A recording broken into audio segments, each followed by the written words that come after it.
A current WWE superstar works a cross-promotion dream match, and another CM Punk AEW Backstage story has been revealed. But first, let's pay tribute to the former TNA color commentator Don West, who sadly passed away on Friday. West is best known for his work in the early days of Total Non-Stop Action Wrestling from 2002 and onwards, before eventually transitioning to a backstage role. The news was broken by his former colleague Mike Tenay on Twitter, who would write, "Just heard from wife Terry that our brother Don West will be spending New Year's in heaven. Terry said that D-Dub finally had to tap out from his match with lymphoma. We bonded as soon as we met, both as broadcast partners and friends. Years of great memories both on and off camera." Tributes were made to Don both on WWE SmackDown and AEW Rampage following the announcement, with Michael Cole highlighting the impact he made on the wrestling business, pun intended, which was a very nice touch, with AEW later opening their pre-taped episode of Rampage with a graphic in honor of the TNA legend. Elsewhere on SmackDown, Uncle Howdy would make his presence known during an in-ring segment involving BRAY, WYATT and LA Knight, with a mysterious figure interrupting proceedings. Howdy would first appear to align himself with WYATT before instead dropping him with a sister Abigail in the middle of the ring before making his way to the back. Speculation is still rampant on who is behind the mask, with names like Vincent and Edge being amongst those most talked about this weekend, although in my opinion, if you take a look at the shape of the goatee, it's quite clearly Wyatt's younger brother, Bo Dallas, but again, that is just my opinion. Either way, Bray Wyatt and LA Knight are now set to compete in a pitch black match at the Royal Rumble pay-per-view in 4 weeks' time, something that was confirmed on SmackDown. WWE appear to have scrapped a planned match for the upcoming WrestleMania 39 event in Los Angeles, California, this according to WrestlingNews.co. The report notes that the rivalry between Ronda Rousey and Becky Lynch was set to be revived. However, plans have now changed. Instead, Rousey is set to put the WWE SmackDown Women's Championship on the line against Judgment Day member Rhea Ripley instead, this following her strong booking as of late. Ronda would actually lose her SmackDown Women's title this past Friday night on SmackDown to a returning Charlotte Flair, but it appears that she may be winning it back at some point to set up the bout with Ripley. And speaking of Charlotte Flair, her father and WWE Hall of Famer Ric Flair was spotted backstage at SmackDown this week, this for the first time since requesting and receiving his WWE release back in August 2021. Earlier this year, the Nature Boy would begin working with WWE on a documentary about his life and career, which aired last Monday, with him once again back involved in the promotion following the recent Dark Side of the Ring backlash. Another match reportedly planned for WrestleMania will see multi-time WWE champion John Cena return to action once again, with him in line to take on social media superstar Logan Paul, who is impressed in his 3 matches with the company thus far. With that said, it's worth remembering that Paul is currently being accused of a $40 million crypto scam, this following the botched launch of his CryptoZoo project, with the evidence against him being pretty damning. The heat on Logan follows a recent trilogy of documentaries made by investigative journalist CoffeeZilla, whose videos have exposed a number of influencer crypto scams in the past, and in one case actually leading to an arrest. Logan is receiving a lot of heat online right now that doesn't appear to be simmering down anytime soon, with it becoming increasingly more difficult for WWE and the rest of the wrestling world to ignore. Jeff Hardy hasn't been seen on AEW television since his June DUI arrest, with the legal process still underway. Speaking on his Extreme Life podcast this week, Matt Hardy would discuss his brother's future in All Elite Wrestling, with him unsure if a return will actually happen, and he would say,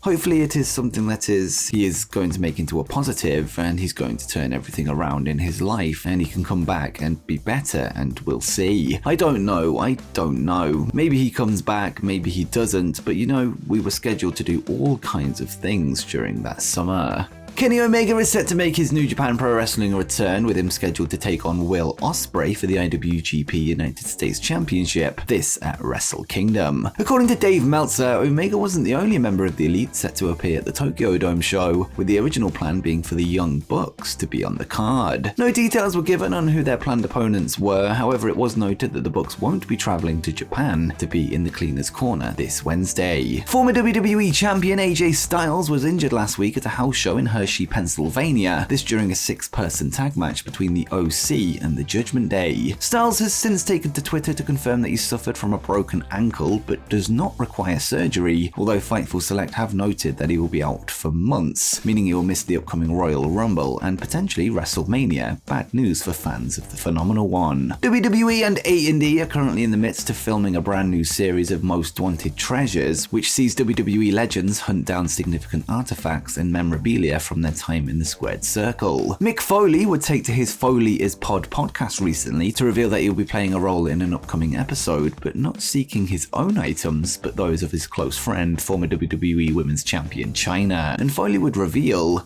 "I have gone out on the road pursuing some of Joni's memorabilia, and it's been a great journey and an honor to try to track it down and bring it to a place where it can be enjoyed by tens of thousands of people, which we believe at this point will be at the Royal Rumble. So it's been really good to be there hands-on, trying to track down some of those incredible memories that she created for us." With her reported New Japan Pro Wrestling debut at Wrestle Kingdom just days away, Mercedes Varnado, formerly Sasha Banks in WWE, has filed for yet another wrestling-related trademark as the clock ticks down to the Tokyo Dome show on January 4th. Under her company Solnado Inc., Mercedes would file for the term Money Banks for entertainment and merchandising purposes, including use in wrestling contests. The filing follows a series of other trademark applications, including the terms Statement Maker, Mercedes Money, Money Talks, and Bank Money, with it unclear which name she will actually use upon her return to a wrestling ring outside of WWE.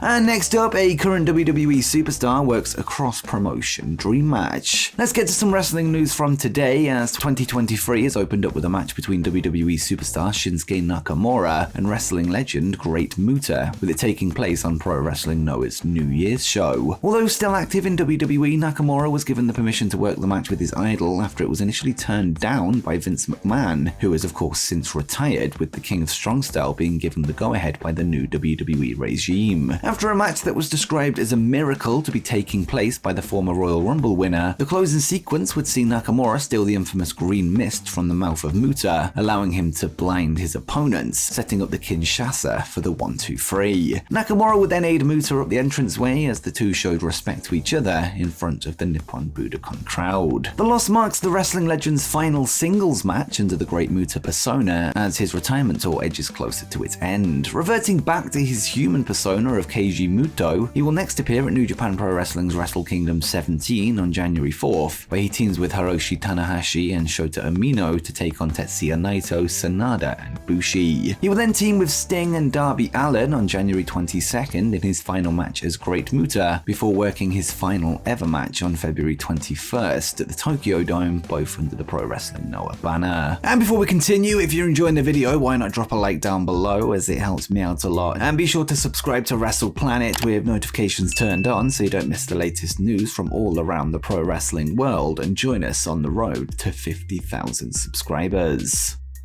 And next, another CM Punk AEW Backstage story has been revealed. Over recent months, the wrestling future of CM Punk has been up in the air following the post-all-out media scrum and the subsequent altercation with the Elite. Since then, stories have emerged from certain members of the roster speaking to the wrestling media, calling Punk toxic to the backstage atmosphere in All Elite Wrestling. Well, it seems that not everyone had that experience, as during the recent CM Punk-themed episode of the FTR with Dax Harwood podcast, Dax would reveal a kind gesture from Punk towards his then on-screen rivals, The Pinnacle, ahead of their planned feud, and Dax would reveal, CM Punk called all the guys in the Pinnacle in his locker room. And again, I said this before, his locker room door was always open. You could walk in and walk out without knocking and say hello, you know? He was incredible at that. But he brought us in his locker room and he sat everybody down and he said, we're all going to be working together soon. And I can't wait to start working with you guys. I'm a fan of every single one of you, and I hope we can make a ton of money together and hope we can make a ton of money for this company. He said, just to show you my appreciation, I have these for you. And he knew that most of us were coffee connoisseurs, or we loved coffee, and he had these gift cards for Starbucks with like $500 on each gift card, and he gave it to myself, Cash Wheeler, Sean Spears, Wardlow, and MJF. He said, I know this isn't much, but this is to show my appreciation for you guys allowing me to work with you, and that's kind of how things started rolling then.